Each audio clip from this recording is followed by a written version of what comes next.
मूक जीव हैं, बोलते नहीं हैं मुख से, इनकी कोई फरमाइश नहीं होती है, पर फिर भी हम इनको जैसा रखते हैं, इनको हमें प्यास लगती है तो हम पानी बार बार फ्रिज से निकाल कर पी लेते हैं, है ना। मगर ये जानवर जो हैं जिन्हें हम टाइम से देते हैं पीने के लिए, सुबह दे दिया, शाम को दे दिया, बाकी दोपहर को उनको प्यास लगे तो किससे मांगेंगे,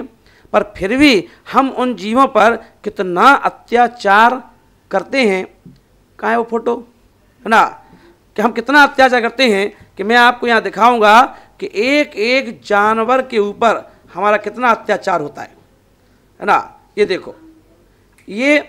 इसको क्या कहोगे, इसको दया कहोगे कि अत्याचार कहोगे, है ना। ये देखें, एक एक ट्रक में जहाँ पर मात्र 8-10 जीव ही बन सकते हैं, पर वहाँ कत्ल खाने के लिए हम एक साथ एक ट्रक में भर भर करके ऐसे जीवों को ले जाते हैं, है ना। और अपन देखें, ये जीव दया नहीं है, ये क्या है, अत्याचार है ना। किस प्रकार से हम जीवों के साथ अत्याचार कर रहे हैं ना, जबकि सभी धर्मों में कहा गया है कि जीव दया, हर जीव पर हम दया करें। ये देखो किस प्रकार से हमने जानवरों की दुर्दशा कर रखी है ना। जो हमें गोबर भी देते हैं, हमें गोबर का धन भी देते हैं, दूध भी देते हैं, घी भी देते हैं, है ना, और जानवर होकर के भी ये हम पर इतना उपकार करते हैं, पर हम इनके उपकार का बदला इनको इस तरह से यातनाएं दे करके, है ना, इनके साथ अत्याचार करके कि जिस दिन ये दूध देना बंद कर देते हैं, हम इनके साथ ऐसा अत्याचार करना प्रारंभ करते हैं। इन्हें चंद थोड़ा सा लोभ में, थोड़ा छोटे छोटे लोभ में, है ना, आकर के हम इन्हें कसाईयों के हाथ में बेच देते हैं, है ना, 2000-5000 रुपए के लिए, और उनकी ये दुर्दशा होती है ना। इसके लिए सब लोग जिम्मेदार। अगर हम ऐसे जानवरों के,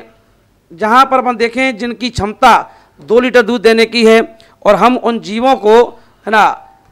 ज़्यादा दूध लेने के चक्कर में उन्हें इंजेक्शन लगा देते हैं, है ना, जिससे उनका खून पानी बन कर के वह दूध के साथ आ जाता है। और अपन देखें, 1 गिलास दूध में, है ना, कम से कम 2 बूंद खून की और 8 बूंदें पस दूध के साथ में गाय का आता है, जो व्यक्ति पीता है ना। तो ये अत्याचार, अब हम किसी के साथ ऐसा काम करेंगे तो हमारे साथ कैसा होगा, हमारे साथ भी टिट फॉर टेट ना, जैसा आप कर रहे हो वैसा हमको भी भुगतने के लिए तैयार रहना पड़ेगा। ध्यान रखें, हम इस अत्याचार से बचें। और जो ऐसे प्रोडक्ट हैं जो दूध से बनते हैं, या दूध है ना, घी है, इनसे हम अगर बचने का प्रयास करें तो उतना अच्छा है। हम धर्म के और निकट पहुंचेंगे, हम अपनी आत्मा के निकट पहुंचेंगे अगर हम इन चीज़ों से बचते हैं, क्योंकि कई ऐसा एक ग्रुप है जो इसका पालन करता है, और लाखों लोगों ने, है ना, अपन देखें दूध, घी, है ना, तुम्हारा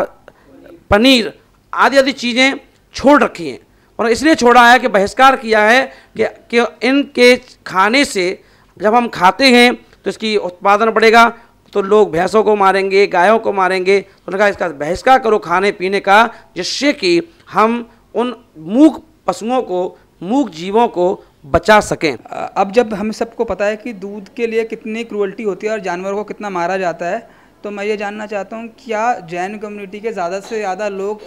इस मुहिम में जुड़ के दूध का त्याग कर पाएंगे? अभिनव श्रीहन जी ने,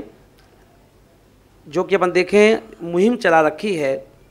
पक्षियों को, कोई घायल पक्षी हैं तो उनका इलाज करना, कहीं पर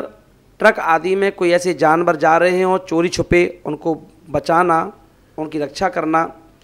है ना। तो देखें, उनकी एक प्रश्न है कि महाराज श्री, कि हम लोग इसका प्रचार करते हैं कि हमारे दूध पीने से, हमारे क्रीम खाने से, हमारे बटर खाने से, है ना, मावा खाने से, मिठाइयाँ खाने से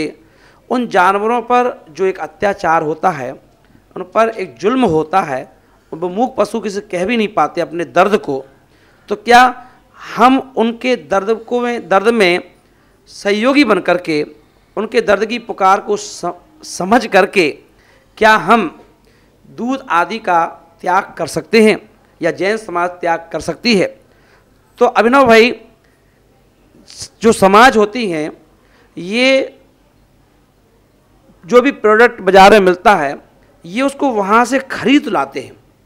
तो इसलिए इनको अंदर की नॉलेज नहीं है, जानकारियाँ नहीं है ना। अगर जब हम ये बहुत दयालु हैं, करुणामयी हैं, है ना, इनके अंदर करुणा भरी हुई है, मगर इन्हें एक्सप्लेन करने की आवश्यकता है। जब हम बड़े बड़े कोई प्रोग्राम होते हैं अलग अलग संतों के, अभी जैसे चातुर्मास आ रहा है, और उस चातुर्मास में, है ना, अलग अलग दिल्ली में भी लगभग 25-30 चातुर्मास होंगे, और वहाँ पर हमें हजारों की तादाद में समाज एकत्रित होकर मिलेगी। तो हम जितने भी फोटोग्राफ्स हैं हमारे पास कत्ल खाने के, या आप रास्ते के पकड़े हुए जानवरों के,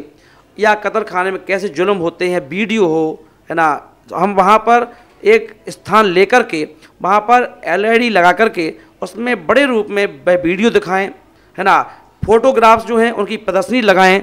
और वहाँ सबको मोटिवेट करें, है ना, कि भाई ये क्या है। तो देखो भाई, आप दूध पीते हो, देखो जानवरों की क्या स्थिति होती है, कैसे दूध निकाला जाता है, कैसे पर्स बनते हैं, कैसे चमड़े की वो चप्पल बनती है, कैसे आपकी क्रीम पाउडर बनते हैं, कैसे आपकी लिपस्टिक बनती है, कैसे नेल पेंट बनती है। अगर हम जब उनको ये चीज़ें बताते हैं और दिखाते हैं, तो ये देख कर के मुझे पूरा विश्वास है कि आप हजारों लोगों को दिखाएंगे तो हजारों लोगों में 1-2% लोग ऐसे मिलेंगे जो कठोर दिल के हों, पर बाकी जो बिल्कुल सहज भाव के लोग हैं वो आपके उस वीडियो को और आगे फोटोग्राफ्स को देख करके नियम से त्याग करेंगे, है ना। बस हमें थोड़ा सा उन्हें मोटिवेट करने की आवश्यकता है, क्योंकि वो घर से बाहर निकलते नहीं, ये चीज़ उनको देखने मिलती नहीं, तो उन्हें बिलीव नहीं होता है ना। अगर हम किसी से कहें दूध छोड़ दो, तो वो कहता है दूध छोड़ दो, उसमें क्या परेशानी है, अरे ये तो बड़े आसानी से आता है, मदर डेयरी पे हम लेकर आ गए, उसमें क्या है, वो तो पाउडर का है। पर उन्हें नहीं मालूम कि पाउडर कैसे बना, है ना, पाउडर भी तो दूध से ही बना, है ना। तो उनके दूध के लिए क्या किया गया, तो उनको वो पूरी जो लिंक जुड़ी हुई है, चेन है, वो उन्हें नहीं मालूम,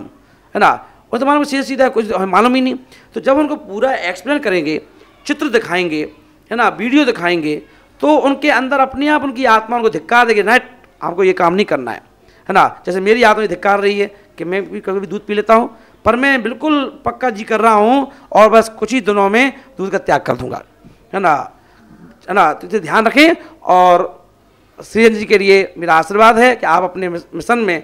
आगे बढ़ते रहें, आपकी पूरी टीम इस काम में लगी रहे। मैं भी तुम्हारी टीम में तुम्हारे साथ हूँ, और मेरा आशीर्वाद भी है।